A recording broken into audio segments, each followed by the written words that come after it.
Hello and welcome to the next edition of the Weichert Reports podcast. My name is Brandon J. Weichert, founder and CEO of the Weichert Report, and this is your world. Saudi Arabia has signed a historic deal with the Russian Federation. This deal covers a host of important issues that the two powers share, everything from stabilizing the global price of oil and developing natural gas resources to counterterrorism and arms sales. While analysts in the West wring their hands over the perceived loss of American influence over Saudi Arabia, what analysts should be acknowledging is that this shift in Saudi policies was a long time coming. After all, Saudi Arabia shares a bevy of common interests with the Russians. Geography is destiny. On a very basic level, Saudi Arabia is physically closer to Russia than it is to the United States. On an economic level, Saudi Arabia, along with Russia, is one of the world's leading producers of fossil fuel. Saudi Arabia is a majority Sunni Muslim state, and Russia is home to a large and growing Sunni Muslim population. Moscow has Europe's largest Muslim population, for instance.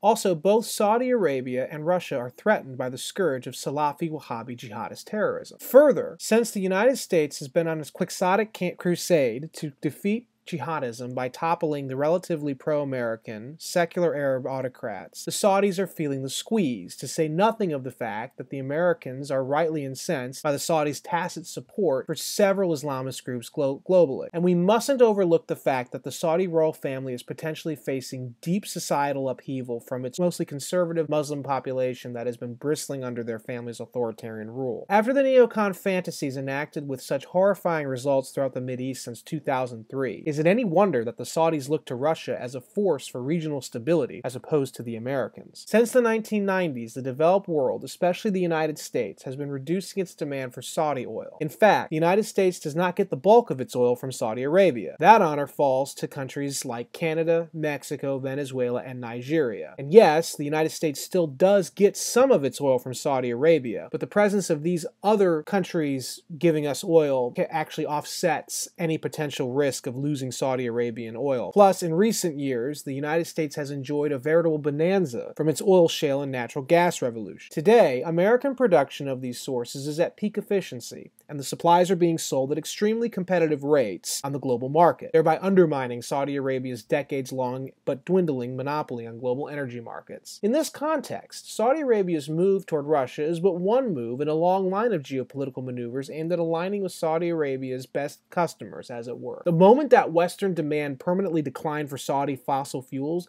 was the moment that Riyadh stopped deferring to Washington. Since then, the Saudis reoriented their foreign and economic policies toward meeting the growing demand of Asia, specifically from China and India. In the last few years alone, the Saudis have signed a spate of deals with the Chinese over their Belt and Road Initiative, for instance. Saudi Arabia envisions itself as a critical node in the new land-based Chinese trading network that will link Europe and Asia together. China hopes the BRI, the Belt and Road Initiative, will break America's maritime power by shifting the bulk of global trade to land routes that China controls, as opposed to relying on shipping lanes that America dominates. Whereas the BRI represents a real threat to American foreign policy, the same voices decrying Saudi Arabia's natural rapprochement with the Russians have turned a blind eye over the years to Saudi Arabia's increasing alliance with the Chinese. This is strange, since the United States shares more geopolitical interests currently with the Russians than it currently does with the Chinese. In fact, the Saudi rapprochement with China, while it does present some headaches for American foreign policy, can actually be turned to America's favor. Right now, Russia is Iran's primary benefactor. Iran is using Russia's unequivocal support to buttress its attempts at building an illegal nuclear arsenal, becoming the regional hegemon, and continuing to threaten their Israeli and Sunni Arab neighbors with annihilation. With Saudi Arabia becoming a critical node for both Chinese and Russian trade, the Saudis can put pressure on Russia to rein in Iran's expansionary impulses. This is a shared interest with the United States. Also, Russian counterterrorism objectives align nicely with both Saudi and American counterterrorism ones. While an imperfect fit, the new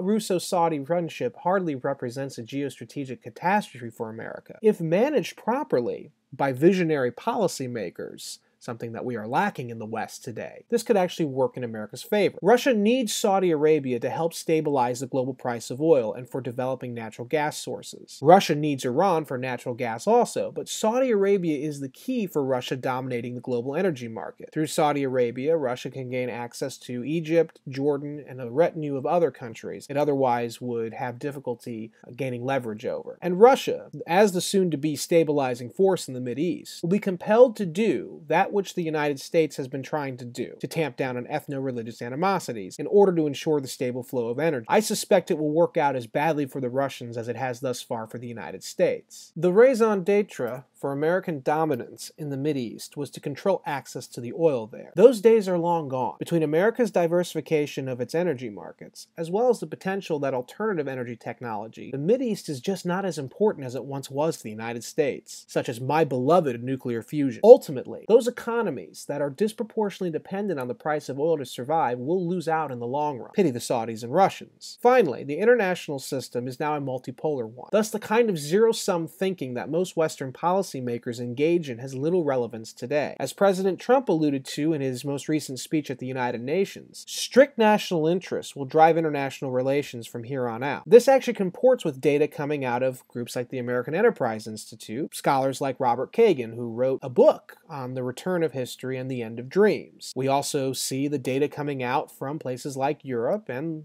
overall the West about the rise of nationalist populism. National interests and national state sovereignty are the key drivers, and always will be the key drivers of the international order. Therefore, it's in Saudi Arabia's national interest to get closer to Russia. Fact is, Russia does have a role to play in the Middle East because the four major powers of the region, Saudi Arabia, Turkey, Iran, and Israel, want them to play a role. What's more, the American people no longer believe it is in America's interest to remain as the guarantor of security in the region, and America's military is already overstretched as it is. In the words of former President Richard Nixon, America cannot and will not conceive of all the plans, design all the programs, execute all the decisions, and undertake all the defense of the free nations of the world.